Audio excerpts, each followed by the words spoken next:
국토교통부가 유럽 주요국과 우크라이나 재건 협력 방안을 본격적으로 논의합니다. 국토부 1차관은 16일까지 폴란드와 스페인을 방문해 유럽 주요국 인프라 사업에 대한 진출 방안을 모색할 예정인데요. 트럼프 미국 대통령 당선인이 선거 기간 동안 우크라이나전을 24시간 안에 끝나겠다고 공언한 만큼 우크라이나 재건 관련된 업종에 대한 관심은 커지고 있습니다. 최소 10년간 4,860억 달러가 사용될 것으로 전망되는 우크라이나 재건 사업. 우리 시장의 영향력은 지속될까요? 지금부터 알아보겠습니다.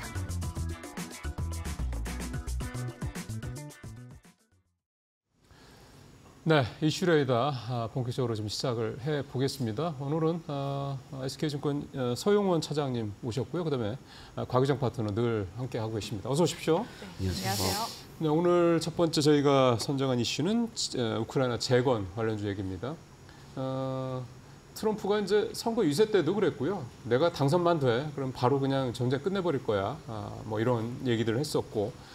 의회까지 공화당이 다 장악을 하면서 이런 트럼프의 이제 선거 공약은 공약이 아니라 실제 이행될 가능성이 만큼 높아지고 있습니다. 그래서 우크라이나 재건조 관련된 얘기들 오늘 좀 첫 번째 저희가 이슈를 꼽아봤는데, 자 우리 서 차장님, 네. 어떤 포인트들을 좀 더 이 우크라이나 재건 관련해서 좀 주목하면 좋을까요? 일단은 뭐 말씀해 주셨듯이 이제 트럼프가 당선이 되면서 이제 우크라이나 재건에 대한 이슈가 좀 부각되고 있는 상황인데요. 네. 우리가 사실 우크라이나뿐만 아니라 트럼프의 당선과 더불어서 정책적으로 펼쳐질 일에 대해서는 상당히 좀 빠르게 대응을 해볼 필요가 있다라고 좀 생각을 하고 있습니다. 지난 임기 때 트럼프가 이제 초반 2년 동안에 자신의 정책을 펼치려 했습니다만, 뭐 오히려 공화당 내에서도 반발이 있으면서 좀 시행하지 못했고, 오히려 하반기 같은 경우에는 하원이 이제 민주당이 좀 빼앗기면서 정책적으로 펼치지 못했다는 것을 경험을 해왔거든요. 그렇기 때문에 이번에 사실 공화당 내부를 어떻게 보면 다 청소를 해놨습니다. 본인의 사람들도 다 채워놨고. 이번엔 뭐 사실 인선 과정도 뭐 맞습니다. 기준이 딱 하나더군요. 충성심. 예. 맞습니다. 네. 그래서 레드 스윕까지 성공을 한 상태이기 때문에 상당히 빠르게 정책을 펼칠 가능성이 높다라고 그쵸? 생각을 하고 있습니다. 네. 뭐 그런 상황 속에서 일단 뭐 우크라이나와 러시아의 휴전 가능성을 이제 당연히 부각될 수밖에 없는 상황이고요. 그렇죠. 뭐 이런 점들이 이제 바이든 정부에서도 이제 발등에 불 떨어진 경향이 있거든요. 그래서 최근 월스트리트 저널의 내용들을 살펴보면 이제 트럼프가 1월 20일 임기 시작하기 전까지 바이든이 이제 책정되어 있는 이제 예산에 대해서 우크라이나 예산에 대해서 전부 다 지출을 할 것이다. 뭐 이런 얘기들까지 나오고 있습니다. 예. 그러다 보니까 오히려 지금 우크라이나랑 러시아 같은 경우에는 전쟁이 좀 더 격해지는 거 아니냐. 왜냐하면 트럼프가 임기가 들어서기 전까지 얼마나 자신의 땅을 좀 착취하고 그렇죠. 있느냐에 따라서 협상의 이제 룰이 달라질 수 있기 때문에 뭐 그런 점이 좀 부각되고 있다라고 볼 수 있겠고요. 뭐 그런 흔들림은 있을 수 있겠습니다만 결국에는 이거는 휴전으로 가기 위한 방향을 모두가 준비하고 있는 상황이라고 볼 수 있거든요. 그렇죠. 그렇기 때문에 재건 관련해서는 상당히 좀 이슈가 될 가능성이 일단 높다라고 좀 생각을 하고 있고요. 뭐 그런 점에서 우리나라도 즉각적인 대응을 하고 있는 상황이죠. 국토부가 뭐 폴란드와 우크라이나 재건 사업에 대해서 본격적으로 논의하기 위해서 우크라이나로 날아간 상태고 뭐 이러한 부분들이 좀 진행되고 있다는 점을 감안해 볼 때 최근에는 좀 테마성이 좀 있는 것은 사실입니다. 그렇지만 우리가 결국에는 실질적으로 휴전에 대한 논의가 직접적으로 이어지게 된다면 그때는 다시 한번 또 움직일 수 있거든요. 그래서 오히려 조금 장기적인 관점에서도 좀 우리가 조정을 좀 기다리면서 좀 공략해 볼 수 있는 업종으로서의 하나의 흐름으로 좀 봐야 되지 않을까 생각하고 있습니다. 예. 한번 시작이 되면 이게 뭐 한 1, 2년 가서 끝나는 일이 아니고요. 이게 뭐 거의 못해도 10년, 길면 뭐 20년, 30년까지도 이 재건이라는 게 그렇게 시간이 많이 걸리고 많이 걸릴수록 또 그만큼 들어가는 이 비용도 큰 사업적인 측면에서 봤을 때는 굉장히 큰 사업인 거죠. 그러니까 눈독을 들이는 게 비단 우리만 있겠습니까? 전 세계가 다 눈독 들이고 있을 것 같습니다. 하여간 우크라이나 재건 관련주 어떤 종목들이 있는지 관심주들 한번 고은변의 걸 통해서 확인해 보겠습니다. 네, 우크라이나 재건 관련 기업들 함께 살펴보겠습니다. 건설 중소형주 그리고 모듈러 주택 사업을 영위하는 기업군들 중 어제 상한가에 안착한 기업들도 참 많았습니다. 우선 시장에서는 시가총액이 작은 종목을 중심으로 거래량이 동반되면서 가격의 변동폭이 컸던 게 많았고요. 대표적으로 일성건설이 가격 제한폭까지 상승했고 남광토건 역시나 상한가에 안착하면서 마감하는 데 성공했습니다.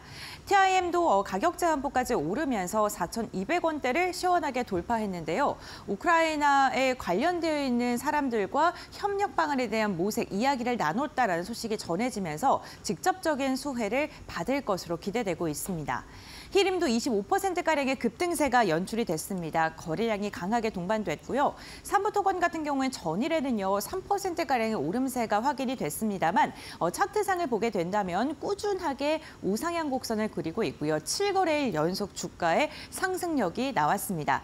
특히나 11월 초 때만 하더라도 500원에 하회하던 주가가 이제는 1,300원까지 돌파하는 모습이 나왔고요. 그동안 많이 상승했던 만큼 어제의 상승폭은 다른 재건주와 비교했을 때는 조금은 아쉬운 흐름이었습니다. 최근 우크라이나 재건 관련 기업들 보면요. 급등세 나오고 변동성이 나오는 기업들이 참 많습니다. 다만 종목별로의 흐름을 보게 됐을 때 1,000억 원 미만의 굉장히 작은 종목들의 변동성이 크다는 것은 어쨌든 크게 하락할 가능성까지 염두를 해둬야 된다는 거겠죠.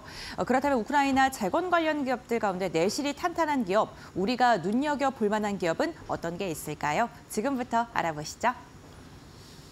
이게 재건 사업이라는 게 분야가 단순히 뭐 건설 뭐 이런 쪽만 있는 게 아니고 굉장히 다양합니다. 그래서 관심주 또는 이제 관련주도 엄청나게 많을 수밖에 없는데 좁혀봐야 되겠죠.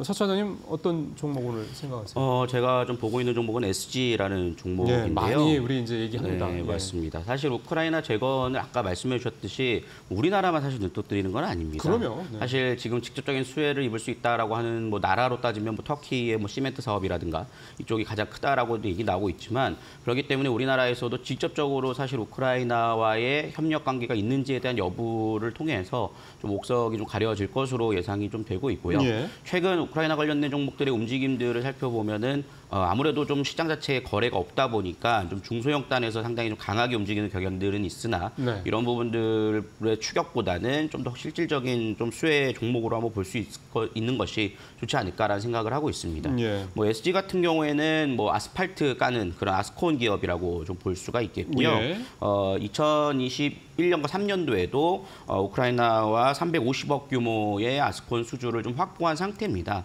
그래서 실질적으로 지금 우크라이나에 이제 아스팔트를 깔고 있는 상황인데 지금은 이제 교전지 쪽이 아니라 이제 뭐 신도시 개발이나 이쪽에 대해서 이제 좀 사업이 좀 진행되고 있는 상황이고 이러한 좀 모멘텀을 갖고 있기 때문에 휴전이 이루어지게 되고 재건에 대한 흐름들이 이어진다라면 우크라이나 쪽의 좀 교전지 쪽으로도 좀 이어질 가능성이 높다라고 얘기를 하고 있는 상황입니다. 네.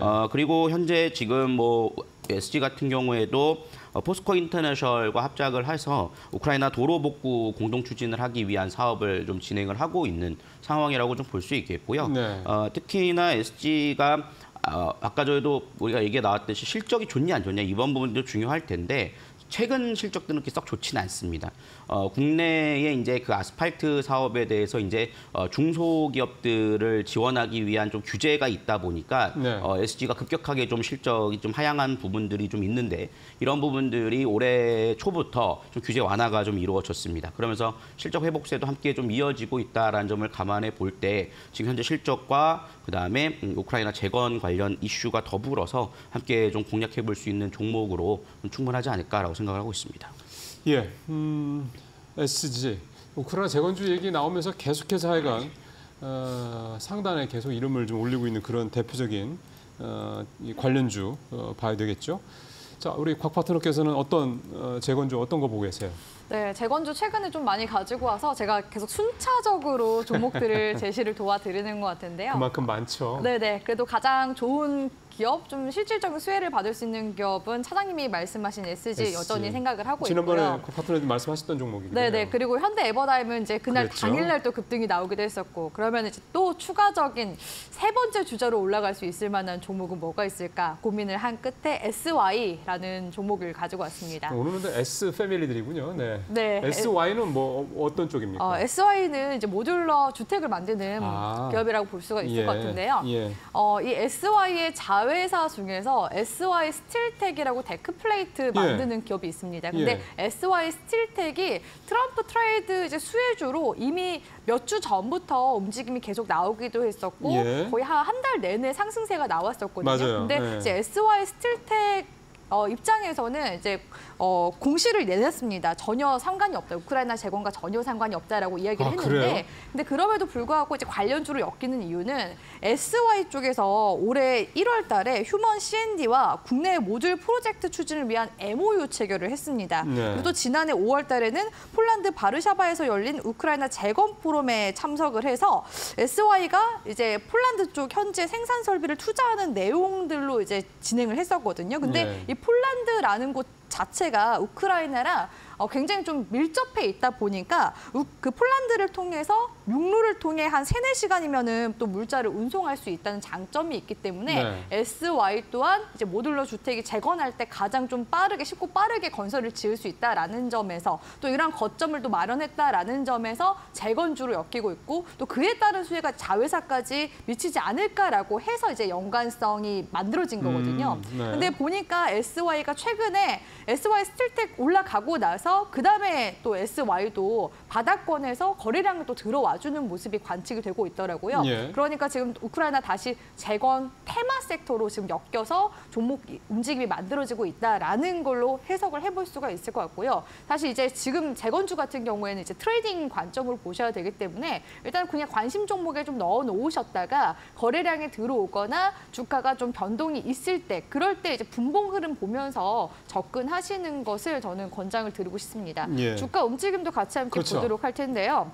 SY 스틸텍 잠깐 한번 보도록 할게요. SY의 자회사인 SY 스틸텍 흐름 보시다시피 지난 7월부터 지속적으로 상승세가 나왔고요. 네. 특히 지난 한 달 동안의 변동성이 굉장히 수반된 모습을 볼 수가 있습니다. 그런데 사실상 이런 우크라이나 재건과 사실 관련이 있는 그런 모회사 같은 경우는 주가가 상대적으로 좀 덜 올라간 편이거든요. 네. 그럼에도 불구하고 10월 말부터 지금 11월 기점으로 했을 때 거래량이 지속적으로 지금 붙어주고 있는 모습이 관측이 되고 있고요. 이미 낙폭이 한번 나와주고 난 다음에 주가가 다시금 재차 올라와주고 있는 시점이기 때문에 단기 손절 구간 4,000원 구간대만 크게 깨지 않는다면은 다시 주가 회복 관점에서 봤을 때 5,000원 이제 부근대까지는 적어도 헤드앤숄더로 보고서 글쎄요. 단기 공략을 또 해볼 수 있는 기술적인 구간 자체가 나오기 때문에 SY 우리 청자분들이 트레이딩 자신 있다 하시는 분들은 이 종목군 위주로 흐름을 좀 보시면 좋을 거라고 보고 있습니다. 4,430원인데 대략 4,400원 이게